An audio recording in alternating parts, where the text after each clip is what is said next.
Hey all, this is 012 Boku and The professional jackass Jarek. yep, and we're coming back with another review. Again, we are doing TV, and like I said, we are starting off with this. Again, 24 season 1, we are on hour 2, basically 1 a.m. to 2 a.m. And oh man, what an hour it was! What an hour it was indeed, wasn't that right, Jarek? Oh, yeah. Yeah, because basically we'll get right on it, right on into it, because they go full tour de force. Basically, Mandy lands in the Mojave Desert after blowing up the 747 and getting the key card. She basically hides the key card in the desert in the sand. We see this one Jeep come to pick her up as she sets off flares, burns, or not flares, she sets up a big fire, burns her clothes, the evidence and whatnot, and, she gets picked up by this guy. Little do we know there is a weird motorcycle that shows up right after and has a tracking device, picks up the key card, and walks away with it. So there's that one. Yeah, by the looks of it, it was one of those 1980s BMX dirt bikes you used to see all the time. If you were like going off road and you were just having fun with your friends. Yes, and basically, I figured how we do with this show, we'd basically break it down by the scenes we're talking about. So since we're on Mandy, we find out in this one who Mandy is working for. She goes to a man named Ira Gaines within this hour, and Ira Gaines seems to be the head honcho behind this apparent Palmer hit. He basically gives her money, says, where's the key card? She says it's coming soon. She also meets the assassin, believe it or not, who is still played by the same guy. And I realized I did not get any of the things here. Let's see here. But we won't worry about it. I'll try to get it for you next, guys, because I don't want to take time by searching for the castles. But I'll get that ready next time. It's one thing I forgot. So, whoopsie me. Yeah, but it's kind of interesting because I'm pretty sure they did this, just to save money on extra actors. But she tells the guy, "It's like, wow, you look just like whoever the photographer was supposed to be." Martin Balkin, yeah. Martin Belkin. How they do that is like miracles of plastic surgery. And I'll be honest, he didn't really look like the photographer. The photographer looked like a kind of a greasy Latino, very almost dirty-looking Ricky Ricardo. And this guy, blonde-haired, blue-eyed Cali boy. But whatever. Oh, yeah. Well, that's because they've done the face. They haven't done everything else yet. So yeah, you can tell that the guy was different, but it's still played by the same actor. I think Rudolph Martin, who plays Martin Belkin. So it's done by the same actor, and they're just getting together and doing things. And she's like so enamored by this, and she's like, "So you're the guy who's gonna kill Palmer?" But while they wait, we see that there's this one girl who shows up and says that, I have the key card, and Mandy's like, "Well, where is it? Give it to him." And she's like, "We can get much more for this. It's my play." And then Ira Gaines gets pissed, basically snaps his fingers like that twice, does it a lot faster though, and then like all of a sudden this girl has a gun pointed to her head, but she's like, "Well, go ahead. It's my play. You kill me, you lose the key card." So Ira Gaines basically drops his guard with her, and they're having to play the waiting game. And the last thing we see of this group is we see this assassin practicing shooting eggs out in this area wherever they're at, and basically using his rifle to get ready for the shot. Yeah, it's a looked like a bolt action. Couldn't really make out the model, but given where the plane went down, I'd have to say they're probably somewhere in Nevada. I mean, the Mojave is kind of a big area, but probably like either far eastern California, western Nevada, maybe very far northwestern Arizona, possibly, but somewhere in that general area. Yeah, I'm probably gonna say maybe during that time they could have been in any of those places, but I'm gonna say California because the majority of the show does take place in California. So I'm going to say you could be right on the Eastern California. You could be right on the other places too because they do feature other places throughout this show. But the majority of the show does take place in parts of California. And basically, as we go for there, we have a scene where Tony, yeah, we had basically some small relationship building scenes between Nina, Tony, and Jack. Like Tony's getting suspicious of what Jack did to Mason. Why did he leave the office with the limp? And he's like, Jack's getting defensive, not wanting to tell Tony, to keep his promise to Richard Walsh and everything else. Nina covers for him, basically setting up the dirty agents using a half truth, because that was true for why Jack did what he did to Mason, but there was more to it. But basically, it was a half truth Nina told to get everybody off their back. And Tony created such a shitstorm with it apparently that other members were listening in. Everybody was curious, so Nina announces it to everybody. They leave. Tony, however, is not convinced, and he's basically screening Nina's calls, seeing what Jack and her talking about, and Yeah, didn't he also record like the part where she was talking to Jack about that? yes, he did. It was on his computer screen, and basically, so there's that little side plot of their relationship, and what I liked in episode 2 was Tony, who's played by I can't remember his name. I'm sorry, but yeah, Tony basically asks Nina Myers, who's played by Sarah Clark, who says, you can boss me around here. You're my boss here, but outside this place, we're something else. Basically meaning, hey, we're in a relationship. We're supposed to mean something to each other. Just remember that. So that was a little nice bit of side plot. Also, to this one, we can probably now take it to basically these four characters, since they're sort of interlinked in this episode. It's we'll start with Terry and Alan York, who basically find out where Kim and Janet were partying with Dan and Rick. They get there, finding it emptied, and they're looking around. Terry's a little miffed that Jack isn't there. It shows a little bit. Alan York finds the condoms. They're cleaning up the place and just making it look nice, trying to get a hold of the boss to find out maybe if they could get some information on Dan, to find out where he is with their kids. And there's one part where Jack calls Terry to say, have you found, Kim yet? Terry says, no, I haven't found her. And he's like, well, she's young.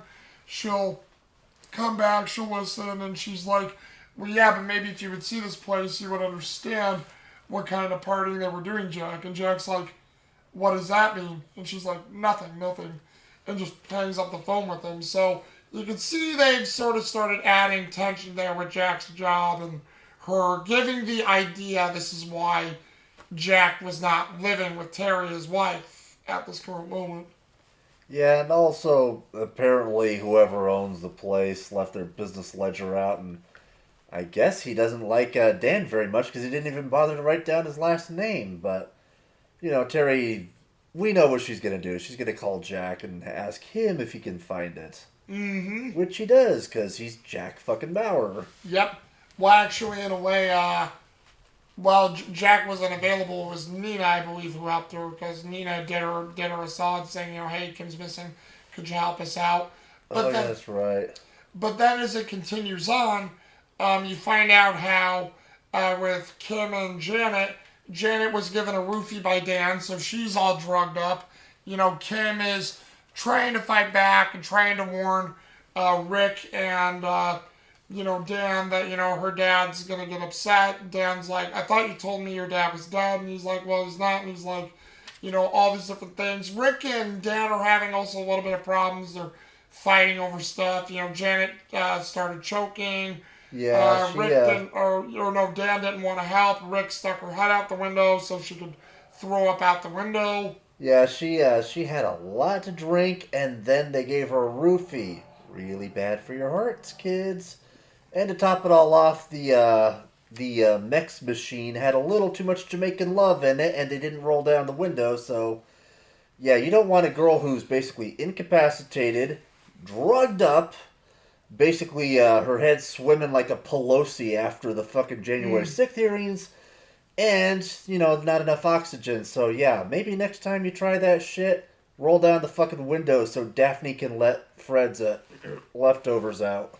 Yeah, but then during that scene, you have Dan and Rick both slipped that they're working for a guy named Gaines. So, ooh, Now, where have we heard that before? yeah, what we just talked about. And if you guys watch this episode, Ira Gaines, who is basically, you know, doing some stuff that is a part of this assassination. So Jack is probably more than likely connected if they have his daughter or they're going to do something with his daughter. So, hey, they actually get to a stopping point where they stop it in the middle of this parking lot.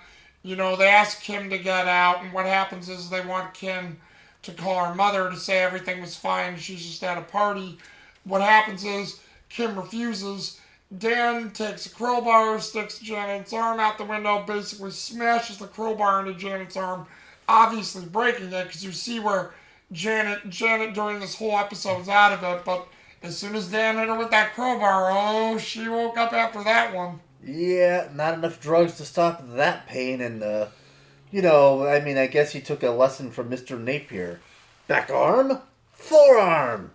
Oh, come on! If you're gonna be a potty pooper, you're not getting any cake. Yep, and not only that, what you learn about that is Kim caves, and you can't blame her because she's a young teenager at this time. She realizes Rick and Dan mean business, and she calls her mom.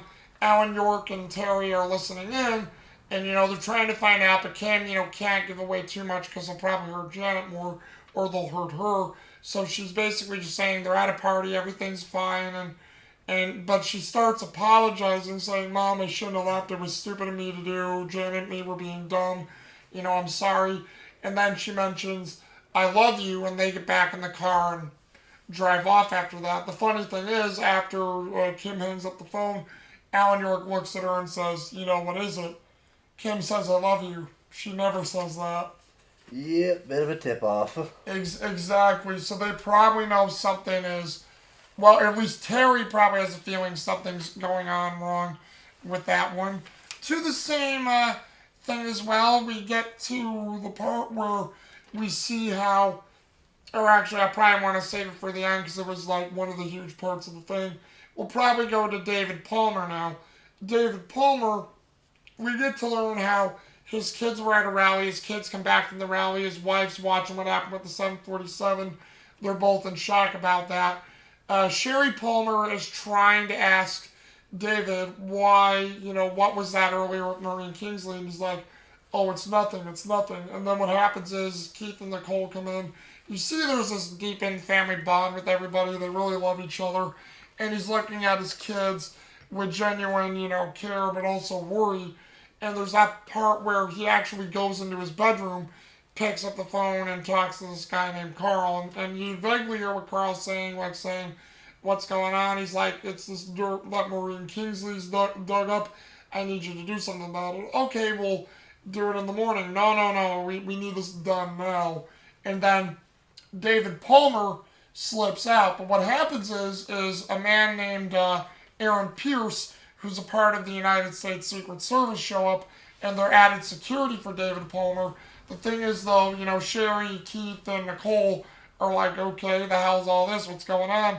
And then they're getting worried, but then that's when they find out that David Palmer slipped out and basically gets into an SUV and drives off to meet Carl. So probably a bit more to this Maureen Kingsley story than originally thought, because if he's talking to somebody named Carl, could be a part of his staff, maybe isn't, maybe he's a fixer of sorts. Plus, See. earlier, like, the reason why the Secret Service guys showed up was because, they found out there's going to be a hit on him, so Yeah, of course thank you, I they didn't increased the clarify that security enough. detail. And they just barely got there right as Bizarro Universe Black Obama slips out. Hey, maybe he's more like Batman than Superman. Well, and I know people say they question how he slipped out. I know some folks mention it, and I'm like, it is weird too how he just disappears. But you look at the size of the suite he's in, it's probably got multiple exits and multiple entrances. So you probably have multiple things to get out of that room. So Plus, I'm not surprised they gave him the slip. the show's kind of made it clear he's a pretty popular candidate, so as long as he can get to like an area with enough like public people, he could probably leverage his celebrity. It's like, "Hey, could you guys create a wall for me. I need to get some air. Because, I mean, come on, it's California. People are celebrity happy. Very well could be. I never thought about that one, Jared. That's pretty cool, though. I mean, I don't think they ever mentioned that, but that's a good way for him slipping away. So filling in the gaps there nicely, my friend. I love it. And then we'll probably get to this one, and this was throughout the episode too. We see Richard Walsh was meeting with another man, Scott Baylor, who basically discovered the hit on Palmer. Baylor wants to get out of there, wants nothing more to do with it. He says he put his family on a plane once he discovered what this was all really about. And Walsh is like, well, no, I need you here. I'm going to need you throughout the day because you have to help me with this because not only is this about the hit on Palmer, this is about the dirty agent in our own organization. I need you. And what happens is Baylor's like, no, get somebody else. I don't want to do this anymore. This is too big.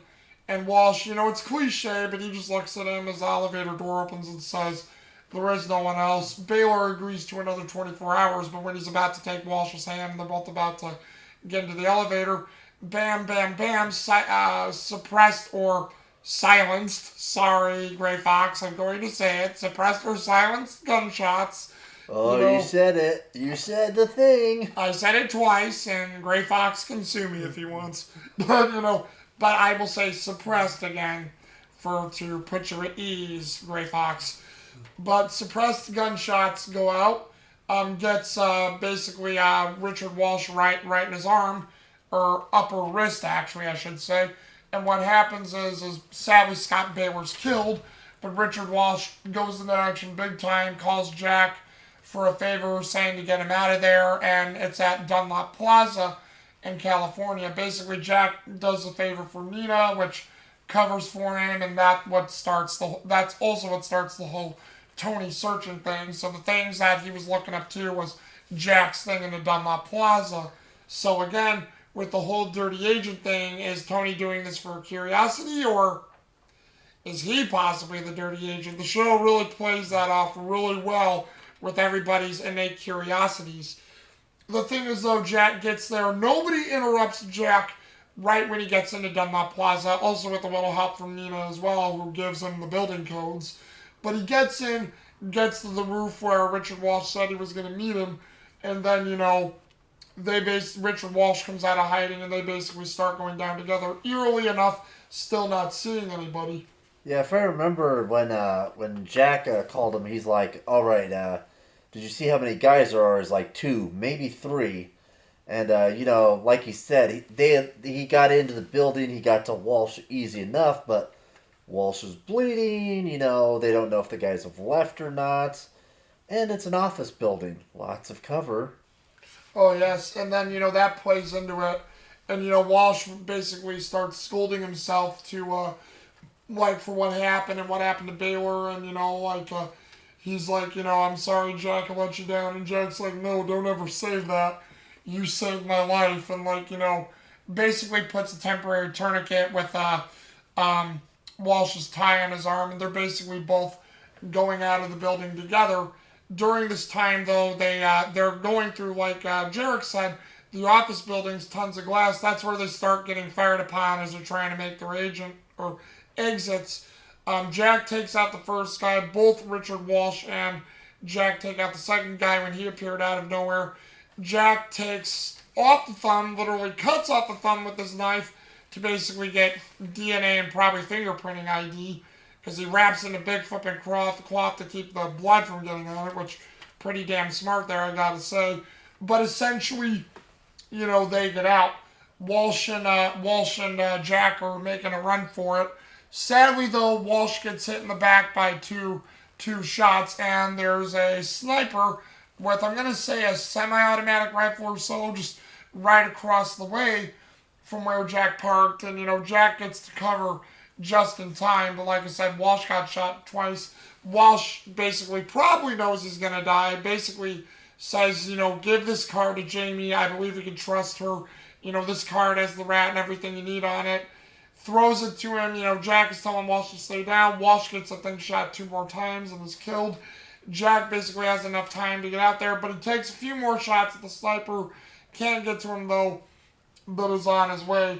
obviously he's distraught over what happened to Walsh because you can see it in his face, hear in his voice a little bit, but makes the call to Jamie as he does, and has a scanner in his car, and Jamie scans the key card, but only does it for eyes only. Yeah, kind of like what did they say? Like a closed line, a closed secure line between her and Jack. Yeah, yeah, and it was with using a magnetic scanner because you can scan regular IDs and magnetic things, which Because that's the brilliant thing about this plot point was they put a lot of he put a lot of all this data on the magnetic strip itself of the key card because like if it's a person you can just shoot them down before they can tell anybody, but those magnetic key cards they can hold a lot more data than most people think, and they get passed around from secure place to place, so it's actually a bit more secure as long as it's in the right hands. you know what, and I forgot to mention that, Jarek. Yes, that is what Scott Baylor said, was that on that mag strip has all the information because even Walsh was surprised by the key card. But, like Scott Baylor says, you can hide a lot of information on a mag strip. And again, I think they took a little bit more liberties with that, but it's still a cool thing to know how key cards and stuff like that can hide little nuggets of information and a whole like secretive plans. But then again, we were experimenting with nanotechnology and a whole bunch of different other things during that time, so pretty possible, I'd say. And that's cool how they did it. But as we said, Jamie sends it back to Jack eyes only, so Jamie doesn't get to see what's on the key card, but she decoded it well enough. And then Jack gets it, and the name says Nina Myers, and the show closes with us wondering, is Nina Myers really the dirty agent? It's like, oh wow, because the person who was sleeping with Jack and getting to know him while he was away from Terry. Woo! Yep. Terry's Nina's bottom, Nina's Jack's bottom. But hey, everybody's the bottom for Jack. Exactly. So that's basically how that episode ends. And I'd have to say, for characters in this one, oh man, again, we're probably going to say it for every episode, but Kiefer Sutherland, the boss. The GOAT. Jack, I was going to say Jack Daniels, Jack Bauer, obviously great performance from him. I would have to say, even though, like I said, it was a tiny little subplot in this one. Oh, I remembered his name, Carlos Bernard. Carlos Bernard, who plays Tony, and Sarah Clark, who plays Nina Myers. Really loved their interactions in this one. Really well done, and filling out the relationship and the whole, can we trust Tony, can we not trust Tony? We can trust Nina, but maybe we can't with what's at the end. Both actors played it really well. And then, again, sad that he was only in 2 episodes, but I have to give it to Richard Walsh, Michael O'Neill again. And I know some people, if they ask me if you've seen 24, they would probably say, why aren't you mentioning Ira Gaines' character, Zach? And I'm like, Ira Gaines was good, but he'll get better as it goes on. So I can't give it to Ira Gaines just yet. But Richard Walsh, Michael O'Neill, man, what a performance they gave. The action scenes, him and Kiefer Sutherland were in together, the character development in those quick scenes, his death scene really sucked. It still sucks seeing it every time because you really like this guy for 2 episodes and it's like, boink. Bonk. Go to living jail. Absolutely. And then you got mine. How about you, jerk? Oh, of course Jack's going to be number 1. He's always going to be number 1. But I have to give it, again, to, Nina and Tony, because great interactions. Nina, like Tony says, great liar, great at coming up with a cover story on the spot. And she knows exactly how to read the room, which kind of makes you wonder, she might be the spy. She's sleeping with 2 of the most important dudes over at counterterrorist CTU, and she seems to know a lot more than she's letting on. So, gotta give it to her, man. She really stole that one. You know what, and that's the thing too. Because if I remember, Jack is number 1, Nina is number 2, and I think Tony would be right at number 3. So yeah, when you and again, if she is what she is, and she's the rat, you have the number 3 and number 1 in your pocket, so to speak. So. Not a bad play there. Not a bad play whatsoever. Or as they like to say in cards, she's the queen pitting the Jack against the king. But hey, and also I have to say, like for my dark horse, I'm gonna go with that guy who tipped off Walsh because he played Scott panic. Baylor, yeah. Yeah, he played panicked and flustered really damn good. It's I know people think it's easy. It's not. It's a lot harder than you might think. Well, And but oh, go ahead. Sorry, I didn't and interrupt again, yeah, Walsh, great character. God, I wish he would have survived, but you you. know. Yeah, I hear you, dude. But no, and what I'll mention to you, Jarek, for that too is even the small bits for the small characters, for all the supporting characters, if they're not a main supporting character or a main character in the show, even the supporting characters, they got things, and actors for the show who really know how to act. Because again, like you said, Jarek, how you noticed his reaction, the show is not just about acting; it's also about how can they react, how are their emotions playing, what are their facial expressions. They needed all of those in this show to be good because the faces and people's reactions also have to help you tell the story along with the dialogue. And this show is brilliant at it. Oh yeah, one of the best character shows I've ever seen. I agree, Jarek, which is what, I mean, you can probably see now why I hold 24 in a lot of high regard. But yeah, like, and then final thoughts.